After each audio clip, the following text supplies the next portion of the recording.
Alright guys, so we're on to the next episode of Dragon Ball Super. We are on episode 91 now, and this episode is called Which Universe Will Survive? The Strongest Warriors Are Gathering. Now, this episode was really good. I really liked this. Obviously, I like having answers to things and different things kind of shown to us. This episode covers a lot of ground for a lot of different characters, and I like the overall pacing, the way the episode moves. It wasn't really focused on any one character for too long. This is very good, and there's been enough quality episodes lately that I'm really beginning to have faith that the Tournament of Power itself will actually be quite good. Because, in the back of my mind, I've had some reservations, every single time Dragon Ball Super is about to, reach that point where it's like, oh my god, they do something to fuck it up every time. So, I've been very, very cautiously optimistic, but I don't know, it's starting to really turn me around. I like the things they're doing. Now, of course, we have a really big thing coming in a couple of episodes, and how good the arc and Dragon Ball Super will be after that are going to be really tied into this big thing that's going to happen. So we will see. But definitely this week was very good. Alright, so the general premise of this episode is, we start the episode out with the two Omni Kings. They're kind of playing rock, paper, scissors. And it's like whoever loses gets to bonk the other with a little mallet.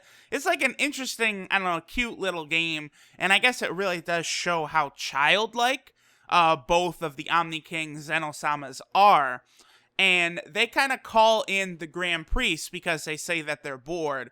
And so what happens is the Grand Priest is he creates this orb.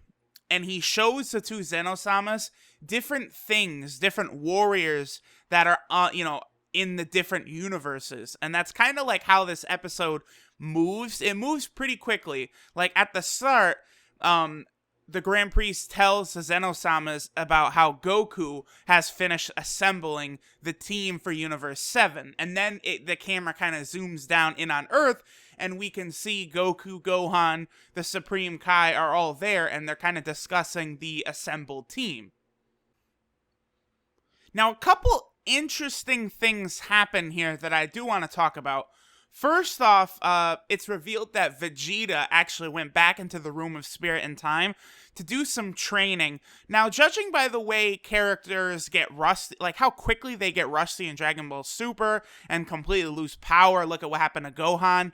Even at the beginning of the Universal Survival arc, Goku is able to take a bullet, and he's like, oh man, I'm getting rusty, I got hit by that.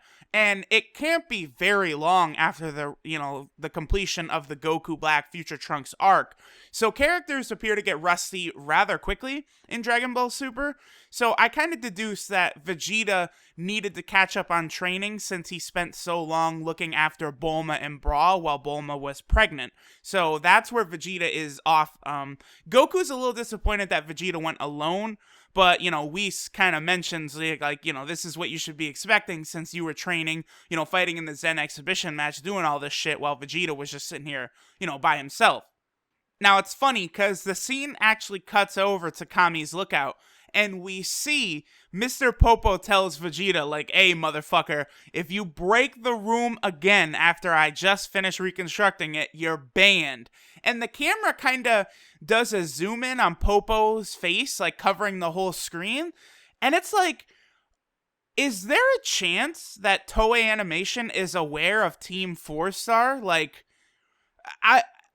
I don't know. This almost really seemed to be almost like a reference to Team 4-Star's, adaptation of Mr. Popo, the pecking order and all that shit. The way Popo just kind of, bosses up on Vegeta. Vegeta doesn't say shit back to him. He just kind of goes, and then walks into the room. So it's not like Vegeta was like, whoa, motherfucker, watch how you talk to me. Vegeta took that shit and then started to train. Now, that's very interesting because, obviously Team 4-Star, the guys who do Dragon Ball Z Abridged, have had lots of problems with copyright, issues on the YouTube side of things, and I would imagine that Toei is largely responsible.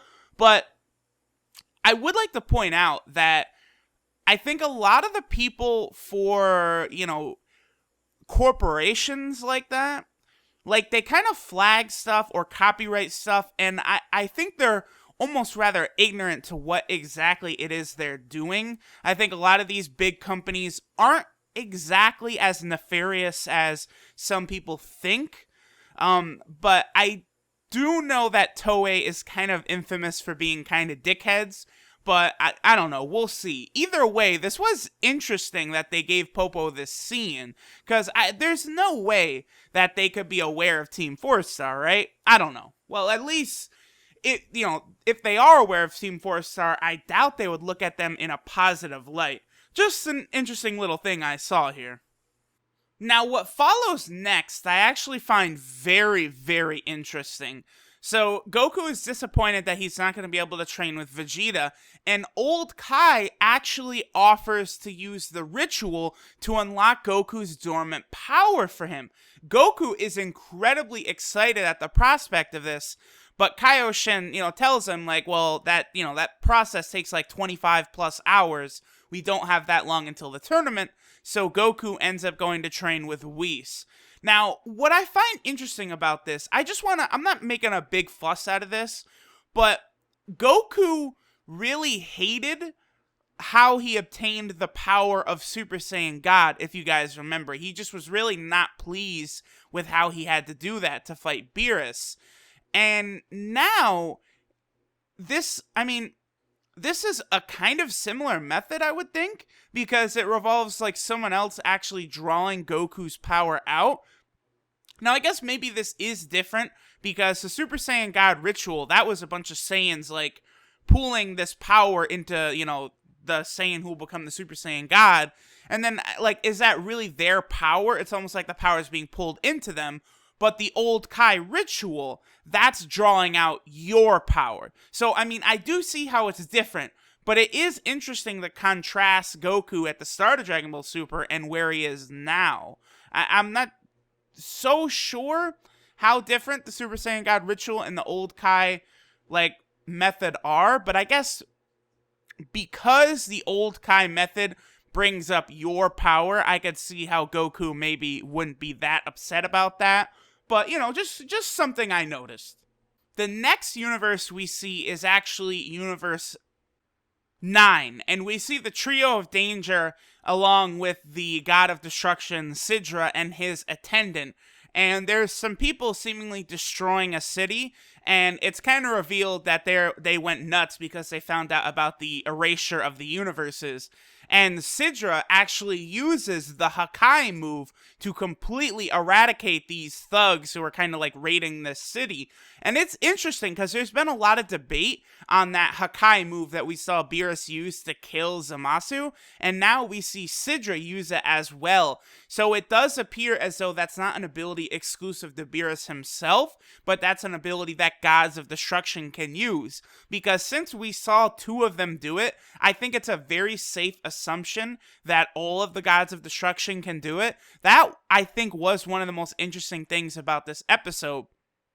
Now, we still are not completely clear on all of the parameters of this Hakai ability. I feel like a lot of people kind of get it twisted. Like, I personally do think Beerus would beat Vegito Blue, but people just say, like, well, Vegito Blue doesn't have a chance because Beerus would just Hakai him. And it's like, no, I don't think that's how that would work. Beerus is not just able to Hakai anything. There must be some sort of limitations on this, be it only working on a being many times weaker than them, or what. We're probably never going to get an explanation, but I don't think Beerus could just, like, walk up to Zeno-sama, for example, and Hakai his ass out of there, or the Grand Priest, or Whis, so I don't think it works quite like that, but it is cool that we got to see this. Now, the context of which we see Universe 9 in is that it's revealed that Universe 9 only has the 3 Trio of Danger members available to them. They have been having trouble finding other members.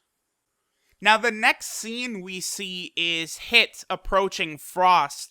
And it is interesting because it's like a really cool I would almost say the look of the city they're in is very like Gotham City-esque.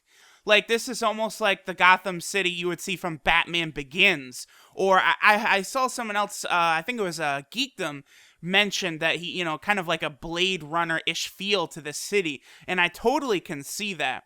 So Hit approaches Frost, and he says that, he was asked by Ciampa to recruit Frost, which is what I was thinking in the episode preview, and it is true. Hit is here to recruit Frost. Now, Frost tries to get Hit with his poison needle attack, but Hit easily dodges it, and it doesn't affect him at all. Now, it's very interesting, too, because Hit recruits Frost, and he kind of tells him, like, you can come with us if you want. If you refuse, I'll kill you on the spot. And it's like, whoa! And of course, Frost is a little dickhead. I don't like Frost that much. He starts out like, oh, you've come to punish me. I accept punishment. And then he's like, no, I'll never die. And then Hit explains what he's there for. And he's like, oh, yes, I'd love to represent our universe and try and save it. And it's just like, Frost is just so fucking fake. And Hit tells him, don't use your poison needle shit because a foul, issued by a referee, a foul, will mean erasure on the spot. So Frost gets rid of the needle and tosses it away. And it's great because as Hit goes to walk away with Frost, like just behind his back, he tells him, get rid of the poison needle in your heel as well. And Frost smiles and he's like, you knew, huh? So it's like, yes, Hit is looking incredibly powerful. He does also mention that Frost is stronger. Hit mentions that he had to get serious for a second and kind of mentions that Frost being on the run has made him stronger, which I guess at this point makes a ton of sense. We gotta have a lot of these characters catch up somehow. I mean, at least they're giving a good reasoning for Frost. I do understand that. Now, the next scene we see is quite comical. Now, they come back to this joke with fucking Yamcha waiting to be recruited for the Tournament of Power, and Master Roshi actually shows up, and Yamcha gets super excited, like, oh, my invitation is finally here. But what Master Roshi is there to do is ask Poir to transform into a sexy girl so that Master Roshi can overcome his one weakness, which is his perversion. It's funny because he actually says, I only have one weakness. Now, I hope this means that Master Roshi has learned how to fly, because I would consider that a weakness as well. Now, a lot of people were kind of confused on the rules of the Tournament of Power. They think, oh, you're not allowed to fly. But no, what was explained is that once you leave the ring, the parameters of the ring, that's when flying is disabled. So if you get knocked off the ring, you're not able to stay flying and stay afloat. So Master Roshi being able to fly would kind of be a very important ability. So when he mentions that he's only got one weakness, this better fucking mean he's able to fly, Mr. Master fucking Roshi. Everyone and their mother, Videl can fly. Okay, Roshi? So I certainly hope you can fly at this point, you lazy fuck. Come on. Really, Master Roshi had better be able to fly, or else I'm gonna be a little annoyed at that. I'm not gonna lie. If Roshi can't fly in the Tournament of Power, that's bullshit.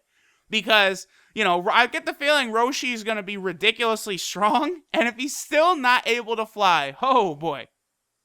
Now, it's funny, they ask, because Roshi comes with Oolong, and they ask, why don't you just have Oolong do it? And Oolong actually references very, very early Dragon Ball. He mentions, when one time he transformed into Bulma and gave Master Roshi a puff puff and said that emotionally scarred him bad. So they continue to do these callbacks to Dragon Ball, and I love it for that. That, of course, is during the very, very first arc, when Master Roshi first uses the Kamehameha to destroy Ox King and Chi-Chi's mountain. Yamcha gives Poir the go-ahead, and Poir transforms into a sexy girl, who, again, there is some similarities to Chi-Chi here. That's a design that, I don't know if it's Toriyama or Toyotaro or whoever, they are liking going back to that design of kind of like the very end of Dragon Ball looking Chi-Chi, the really fine one that everyone likes. That's kind of what this girl that Poir transforms into looks like, except she's got bluish hair, kind of similar to Urine, actually, the girl from a couple episodes ago with Tien. And, we see some comedy where Master Roshi's having trouble containing himself. And Yamcha asks Oolong, he's like, hey, by the way, I'm going to be invited for the Tournament of Power, right? And Oolong is like, bro, yeah, probably. And it's just like, oh, Yamcha, come on. Then the scene cuts over and we see Super Saiyan Blue Goku sparring with Whis in Vegeta's gravity chamber. And we can see that Whis is still miles ahead of Goku easily. Goku is not able to fuck with Whis in any way. And it is interesting because we see Whis get Goku in kind of like I don't know if I'd call it a chokehold, but kind of like a bear hug, like a similar thing that Toppo did to Goku. And Goku actually has a flashback to when Toppo did that, and then goes, not this time, and bites Whis. And Whis is like, oh, come on, you've got no manners. And Goku is like, well, as soon as you did that, I got angry having flashbacks to the fight with Toppo. So this scene is interesting in that we see that it appears as though, Goku and Vegeta are still nowhere near Whis and Beerus, which is what I was thinking. The next scene we see, it just kind of jumps back and forth between all the universes, is we actually see Toppo and Dispo. Dispo, of course, being the, rabbit that looks kind of like Beerus. And then they are talking about the general, Casserole. And we see him, he's like climbing up like a busted up power plant or something, trying to rescue a cat.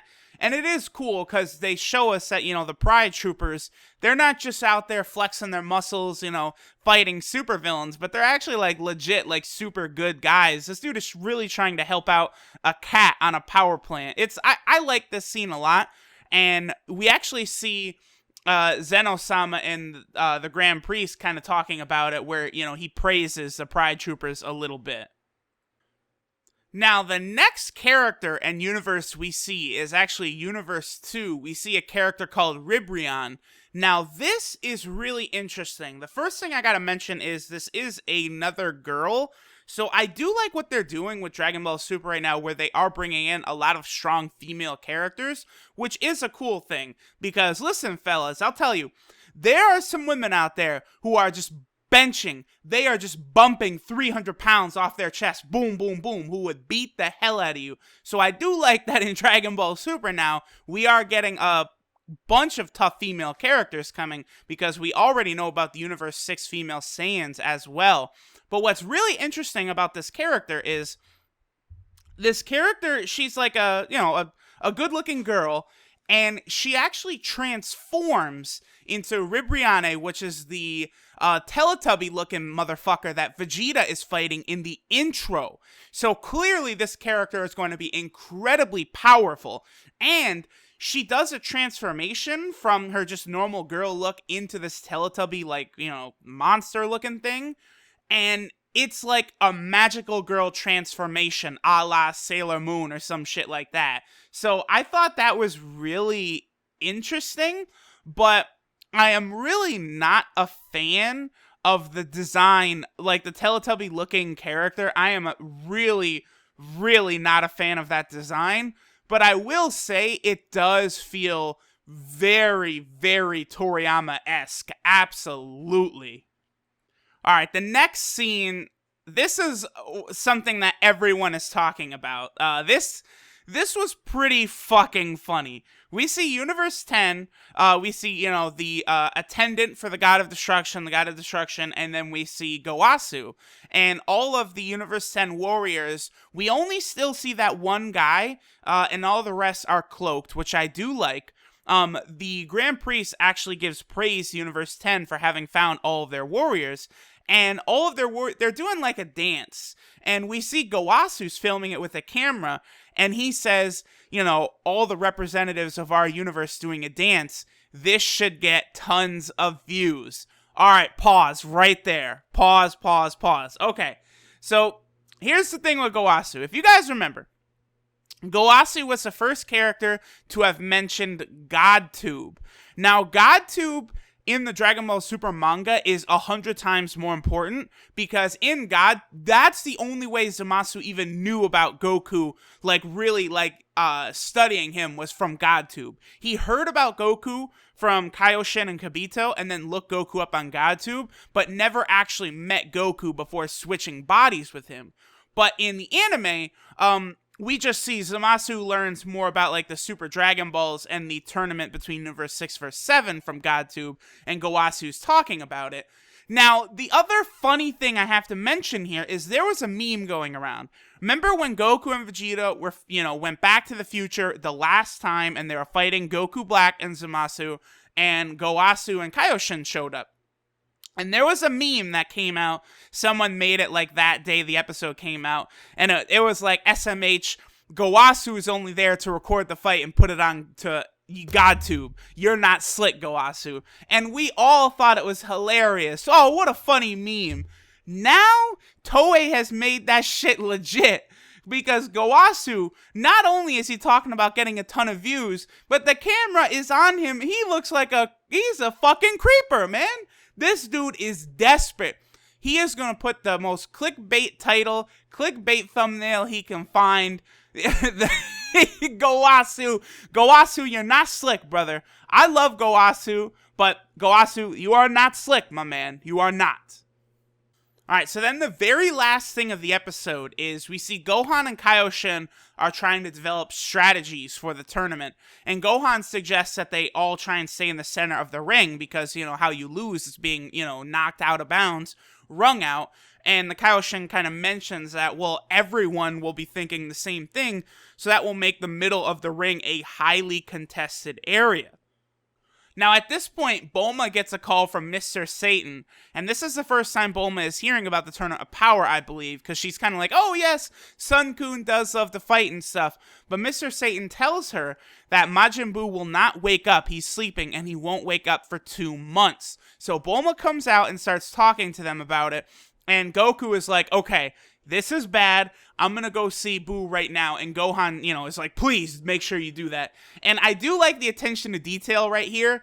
That Toei, Toriyama, Toyotaro, whoever it is, when they do stupid shit in the future, which is gonna happen, I hope that they do address it like they are. Honestly, I don't think there's going to be some hidden reason to Boo sleeping. There's not going to be some great thing, no revelation, any shit like that. I think it's going to be stupid. It's just going to be Boo is asleep and they can't wake him up. They can't figure out how to get him up, so they have to get a replacement fighter. So what they do here is Beerus is calling out how fucking dumb this is. Beerus is like, oh, hell no. He did this during the Universe 6 vs 7 tournament. He fell asleep and got disqualified during the written test, didn't he? And he turns to Whis, and Whis goes, yup. And Beerus is like, oh, that motherfucker. I have had it with him. He will not embarrass me again. And that motherfucker, I'm not forgiving him for that pudding shit either. And I did find that rather funny. And Whis even mentions like, oh, you're, being kind of petty, holding a grudge about that, aren't you? But I do think it's important that a character in the show himself immediately calls out, this is fucking stupid. He did this in the Universe 6 vs 7 tournament. He's not about to pull this shit again. Now, in my opinion, it does not forgive how stupid it is that Boo's just going to go to sleep and that's it. But at the very least, the characters in the show also think so. So that means that they're not, the writers of the show, they're not looking down on us thinking we're just a bunch of fucking suckers, because they're acknowledging how dumb this is as well. And then that is how the episode ends.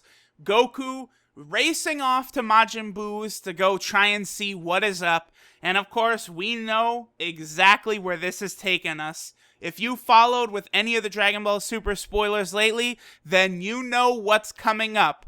Not next week's episode, but the week after. Shit is getting very, very interesting.